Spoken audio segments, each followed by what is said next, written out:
Hi, everyone. Welcome to another episode of Coffee Talk. Today, we're going to be talking about brew ratios and why brew ratios are important. I'm here again with Alex. And Alex, you've used brew ratios for quite a while. And so can you explain to us what brew ratios are and why they are important? Yep. Hey Ryan. So to talk about brew ratios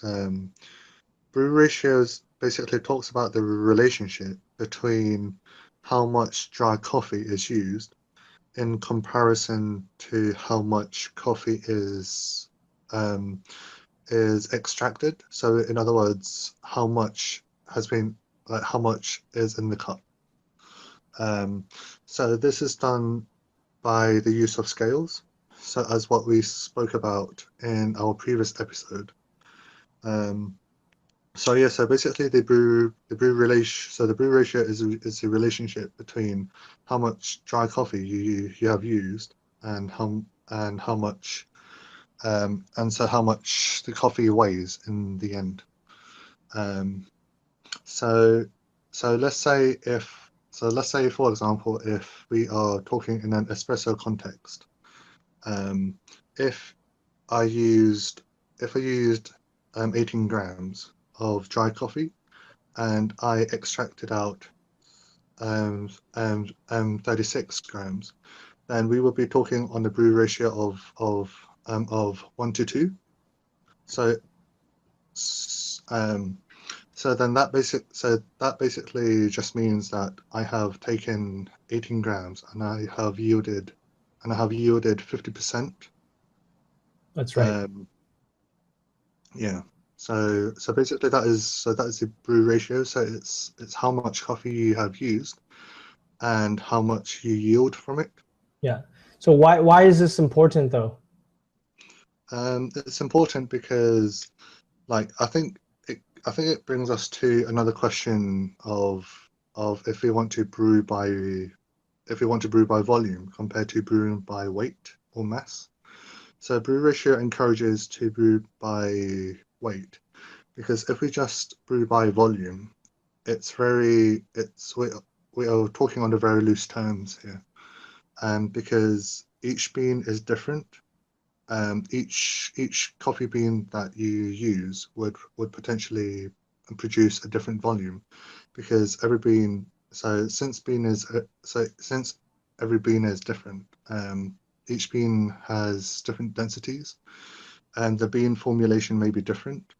So let's say for when you make espresso, one bean may produce more volume because it could produce more oils, um, compared to another bean which may produce less oils. And if you just brew by volume, you won't be able to see how much coffee you are yielding, and hence this could affect the taste overall. Yeah, and I think beans can change over time as well. Like if you have the same bean, right? So the same batch of beans, same roast, same bag. So your brew ratio may change in terms of how the bean is reacting and how the bean is formulated. So as beans are roasted, they start off gassing, and that can also change, your formulation of your bean, therefore influencing, your brew ratio, right? Yep, that is correct, and it also helps with when you are adjusting your grind. So, so rather than just purely relying on your timer, you are also using your scales to help you to get back to get back on track to extract to the optimum. So when I say optimum, to able to get the taste that you like. Yeah, it's true. And using brew ratios, why another reason why it's important is because you want consistency, and you want to understand um, how your coffee is reacting to the inputs that you're subjecting it to. And if you ever want to share like a recipe or a flavor of, that particular bean to a friend, you have a recipe that's derived from, a brew ratio is a component of a recipe, so you're able to share that with your share a recipe with your friends, right? So, uh, but mainly it's you want to be able to be consistent and be able to measure a amount of mass weight of coffee that's being produced. So you can understand how it can change through the aging of your bean. It can also tell you certain things when you switch beans and switch to a different roast, switch to a different region of beans. So brew ratios are very important, and it ties well in with our topic from last week when we spoke about scales. And scales are the important component of being able to understand brew ratio, right? Yep, yep, that is very true. Yeah, so so for those of you who are wanting to start out in espressos, like in our previous video, like in our previous videos when we spoke about scales, it is very important that you get them so that it would help you, or actually, like it is definite that you need scales to help you to understand what brew ratios are and basically how you could get the most out of your espressos. Um, and also like speaking about the and also speaking about the recipes. I know very good roasters where on the descriptions of the beans that they sell, most of them would actually tell you the brew they would actually share with you the the and the recipe or what they feel that would be the most optimum in terms of getting the best taste out of the bean. Yeah, So I and think so I think brew ratios is I think it provides a good way just to communicate with other people on how to get the most out of the bean. yeah, that's when you know those roasters are really serious about you know their roasting, and they want you to be able to experience the same experiences of flavor that they had when they were roasting the bean, and that they want to portray. And for a lot of roasters, they like to bring certain nuances to a coffee bean through roasting.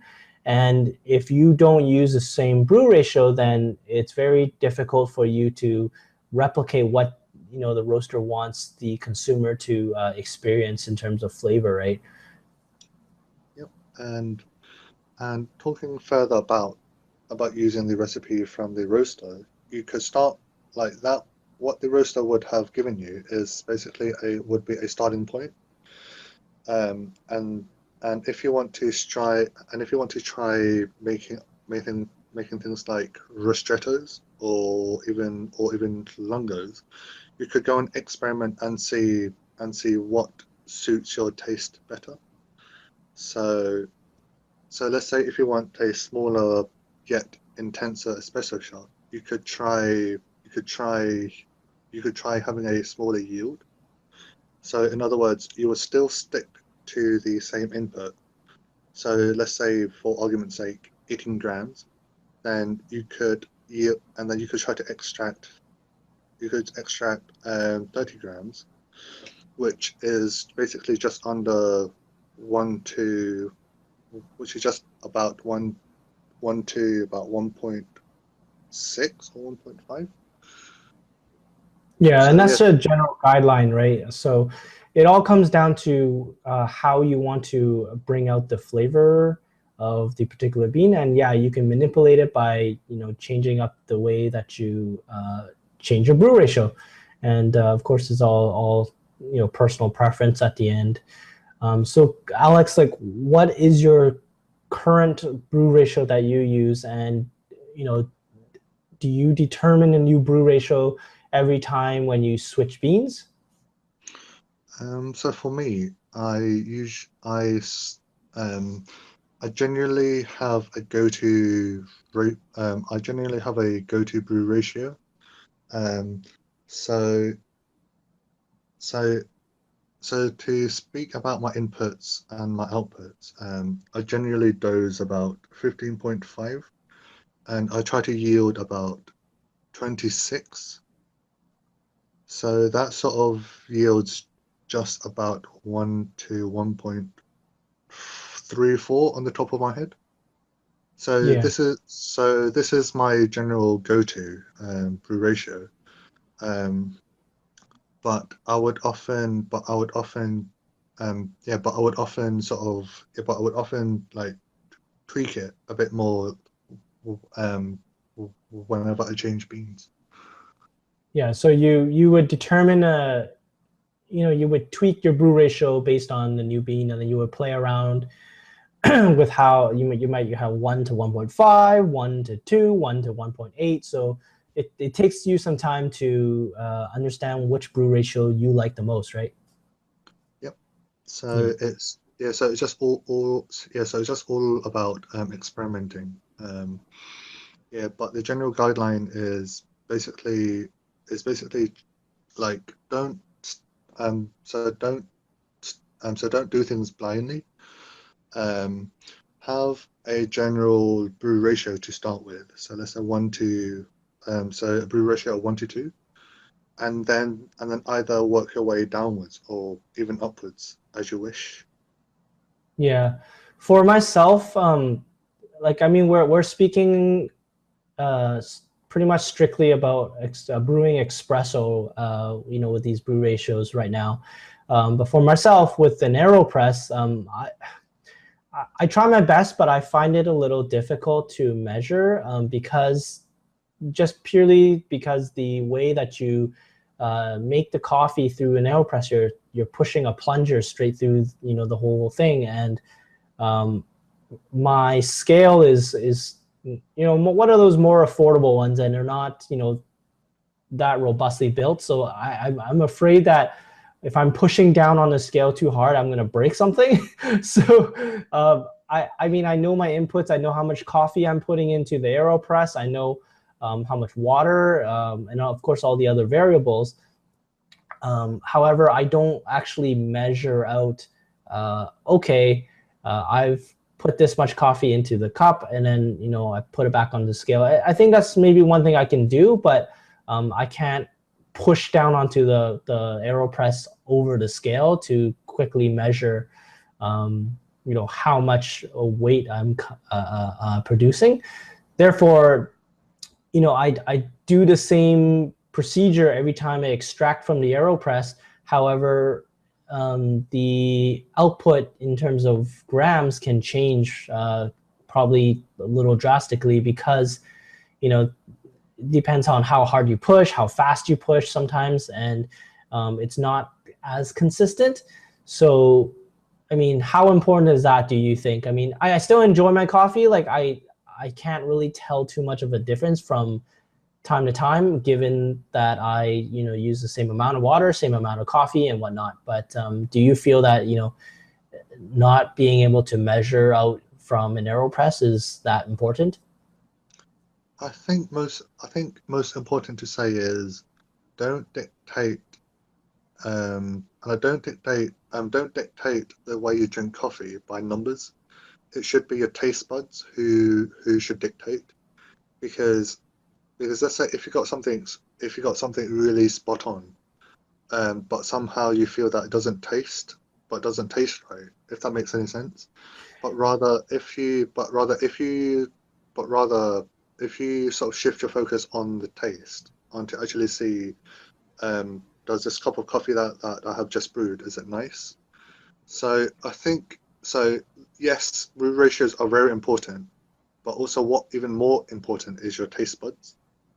So to answer your question, I think I think as long as if your coffee tastes nice and roughly roughly how much coffee you've used, so your input and your output is roughly is roughly about the amount that you expect, and you like it, then I think that is the most important thing.